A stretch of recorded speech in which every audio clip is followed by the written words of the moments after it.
দোসার দিন শেষ।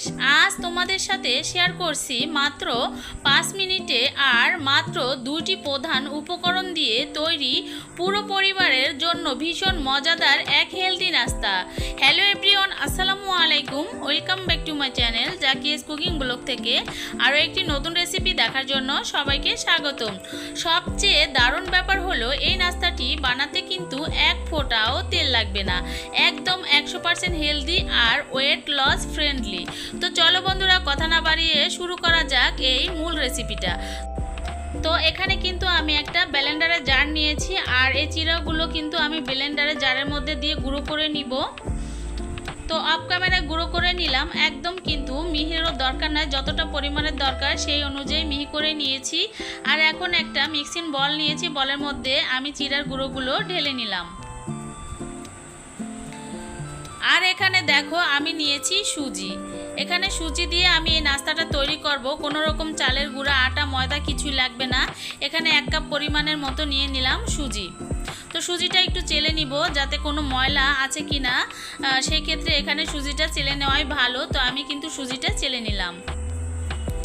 সুজি চিকন কিংবা মোটা যাই হোক না কেন, এভাবে চেলে নিলে মনে হয় যে কোনো কিছু আছে কি না, সেটার কিন্তু ভয় থাকবে না। তো দেখো 1 কাপ সুজি চেলে নেওয়ার পরে কিন্তু এখানে দিয়ে দিব স্বাদ মতো লবণ।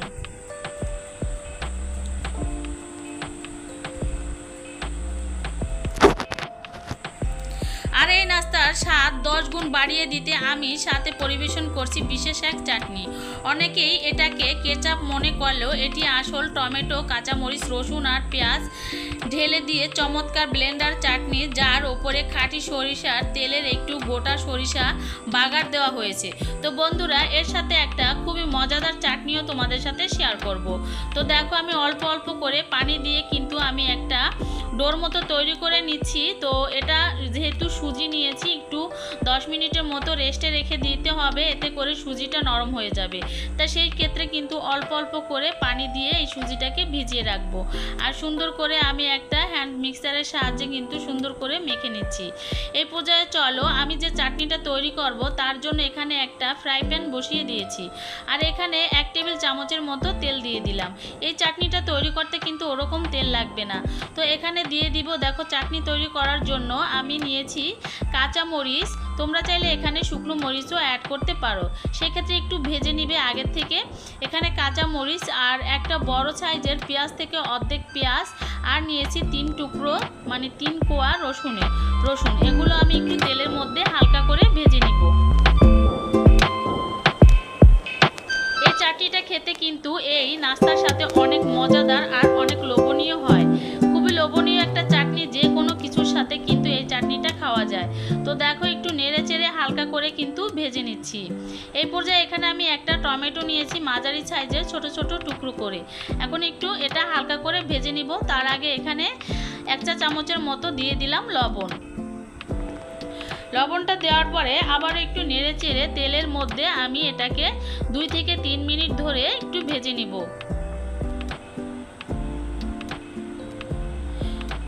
প্রতিদিন সকাল বা বিকেলে কি নাস্তা বানাবো তা নিয়ে চিন্তা করতে করতে ক্লান্ত, আর নয় ইডলি কিংবা দোসার ঝামেলা। আজ শেয়ার করছি তোমাদের সাথে একদম মজাদার আর হেলদি একটা রেসিপি। তো দেখো বন্ধুরা, এটা কিন্তু ভাজা হয়ে গেছে। এ পর্যায়ে এখানে কিছু ভাজা বাদাম দিয়ে দিলাম। তো এটা একদম শেষ মুহূর্তে দিয়ে দিব, যেহেতু এটা আমার ভাজা বাদাম ছিল ঘরে। তো এই চাটনির মধ্যে কিন্তু এই বাদামটা ব্যবহার করলে চাটনি কিন্তু আরও মজাদার আর আরও লোভনীয় হয়ে ওঠে। তো দেখো বাদামটা দেওয়ার পরে আরও 1 মিনিটের মতো জাল করে আমি নিব। তারপরে এটাকে ঠান্ডা করে আমি চাটনি তৈরি করে নিব। তো দেখো প্রায় হয়ে গিয়েছে। তো এখন দেখো এটাকে একটু ঠান্ডা করে আমি একটা ব্লেন্ডারের জারের মধ্যে নিয়ে নিলাম। আর এখানে আমি 3 টেবিল চামচের মতো পানি দিয়ে এটাকে একটু ব্লেন্ড করে নিব। তো অফ ক্যামেরায় আমি ব্লেন্ড করে নিয়েছি দেখো। আর অফ ক্যামেরায় কিন্তু বন্ধুরা আমি এটা দেখাতে পারি না, এখানে কিছু ধনিয়া পাতা দিয়েছি। অবশ্যই এখানে ধনিয়া পাতা দেওয়ার চেষ্টা করবে, এতে করে এই চাটনিটা খেতে অনেক ভালো লাগবে। তারপরে আবারও দিয়ে দিলাম 2 টেবিল চামচের মতো তেল। তেলটা একটু গরম করে নিব।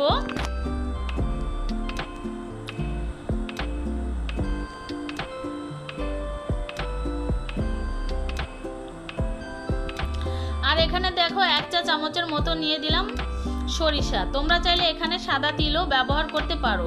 আমার সরিষার ফ্লেভারটা অনেক ভালো লাগে, সেই ক্ষেত্রে এখানে আমি এই চাটনিটা সরিষা দিয়ে তৈরি করলাম। এখানে সাদা তিল দিলেও অনেক মজার হয় এই চাটনিটা খেতে।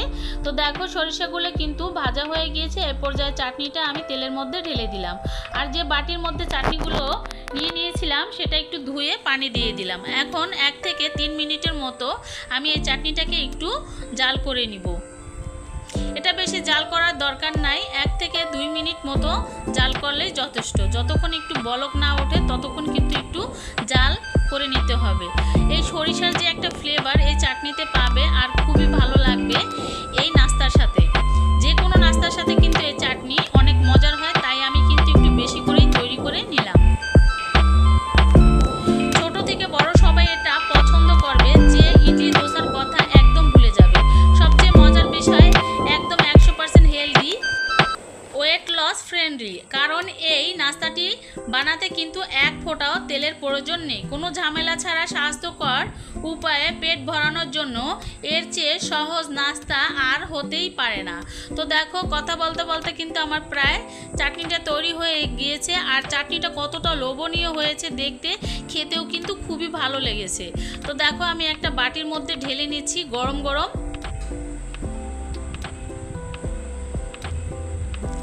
তো এখানে আমার 1 বাটি চাটনি হয়েছে, এটা দিয়ে কিন্তু যথেষ্ট হয়ে যাবে। তো দেখো এই পর্যায়ে চলে যাব নাস্তার দ্বিতীয় ধাপে। এখানে দেখো আমি আধা কাপের মতো পানি নিয়েছি, আর এই পানির মধ্যে দিয়ে দিব বেকিং সোডা। আধা চা চামচের থেকেও একটু কম বেকিং সোডা দিয়ে পানির মধ্যে গলিয়ে নিচ্ছি। এই বেকিং সোডাটা দিলে কিন্তু এই নাস্তাটা সফট আর নরম থাকবে। এখানে কিন্তু বেকিং পাউডার ব্যবহার করা যাবে না, এখানে বেকিং সোডা ব্যবহার করতে হবে। তারপরে দেখো আমি হ্যান্ড উইচের সাহায্যে অল্প অল্প করে পানি দিয়ে একটা ব্যাটার তৈরি করে নিব। ব্যাটারটা কিন্তু ওরকম পাতলা তৈরি করা যাবে না, একটু শক্ত পরিমাণ করেই তৈরি করতে হবে। দেখলেই বুঝতে পারবে যে আমি কিভাবে তৈরি করে নিচ্ছি। একদম একটা আঠালো আঠালো ভাব চলে এসেছে 10 মিনিট রেস্টে রাখার কারণে। যেহেতু এখানে আমি চিরা আর সুজি দিয়েছি, এতে নাস্তাটা অনেক সফট আর ফুলকো ফুলকো হবে। তো দেখো আমার কিন্তু ব্যাটারটা তৈরি হয়ে গিয়েছে একদম পারফেক্ট। তো চলো পরের ধাপে দেখা যাক। এখানে দেখো একটু ছোট ছোট বাটি নিয়েছি, তোমরা চাইলে বাটিগুলো আরও একটু বড় নিতে পারো। তো আমার কাছে যেরকম ছিল ওই বাটিগুলো দিয়েই আমি এই নাস্তাগুলো তৈরি করে নিব। তো বাটিগুলোতে আগে একটু তেল ব্রাশ করে নিচ্ছি, যেহেতু এরকম তেল ব্রাশ করে দিলে নাস্তাগুলো খুব সহজেই উঠে যাবে। তো ভিডিওটি স্কিপ করো না। আর যারা এই পর্যন্ত ভিডিও দেখতে দেখতে এই পর্যন্ত চলে এসেছো, বন্ধুরা একটা লাইক দিতে ভুলে গেছো, অবশ্যই একটা লাইক দিয়ে যুক্ত থাকবে। তো দেখো আমি বাটির মধ্যে কিন্তু এক এক করে আমি ব্যাটারগুলো দিচ্ছি। আর কিভাবে এই নাস্তাটা তৈরি করব দেখতে থাকো। ভিডিওটি স্কিপ করলে কিন্তু বুঝতে পারবে না যে কিভাবে এই মজাদার নাস্তা ফুলকো ফুলকো করে তৈরি করলাম। তো এক এক করে বাটির মধ্যে আমি নাস্তাগুলো একটা চামচের সাহায্যে ব্যাটারগুলো দিয়ে দিচ্ছি।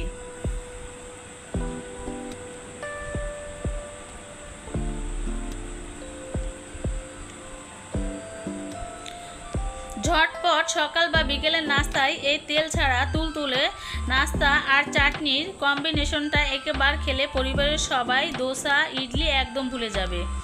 তো দেখো আমি এই নাস্তাটা কিন্তু বালির উপরে দিয়ে ভাপ দিব। আর এখানে কিন্তু আমি বালু নিয়েছি একটা কড়াইয়ের মধ্যে, আর এখানে একটা স্ট্যান্ড বসিয়ে দিব। তারপরে যে প্লেটের উপরে আমি নাস্তাগুলো একটা বাটির মধ্যে নিয়েছিলাম সেগুলো এখানে বসিয়ে দিব। আর প্রায় আমার এই নাস্তা তৈরি হতে 15 মিনিটের মতো লেগেছে।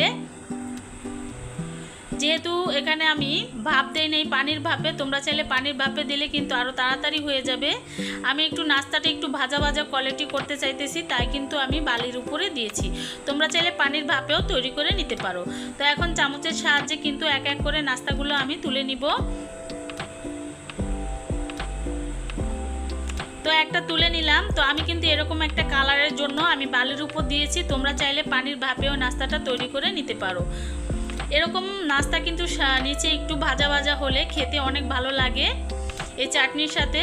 তো দেখো আমি একটা ছোট বাটির মধ্যে মানে কাপের মধ্যে কিন্তু চাটনিটা নিচ্ছি নিজে খাওয়ার জন্য যতটা দরকার। তো একটা ভেঙে দেখাচ্ছি কতটা সফট আর নরম হয়েছে। এই নাস্তাটা খেতে অনেক অনেক লোভনীয় হয়েছিল।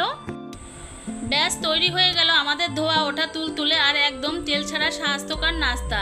এবার গরম গরম এই নাস্তাটি প্লেটে সাজিয়ে পরিবেশন করতে পারো টমেটো কেচাপ কিংবা এরকম চাটনি বানিয়ে। খুবই হেলদি খাবার, কতটা সুস্বাদু হতে পারে। আশা করি আজকের সহজ রেসিপি, হেলদি রেসিপিটা তোমাদের কাছে অনেক ভালো লেগেছে। ভালো লাগলে অবশ্যই ট্রাই করবে এবং ভিডিওটি প্রিয়জনের সাথে শেয়ার করবে। সবাই ভালো থাকবে, সুস্থ থাকবে। আর হ্যাঁ, খাবার কখনো অপচয় করবে না, খাবারকে সম্মান করো। Thanks for watching. আল্লাহ হাফেজ। আসসালামু আলাইকুম।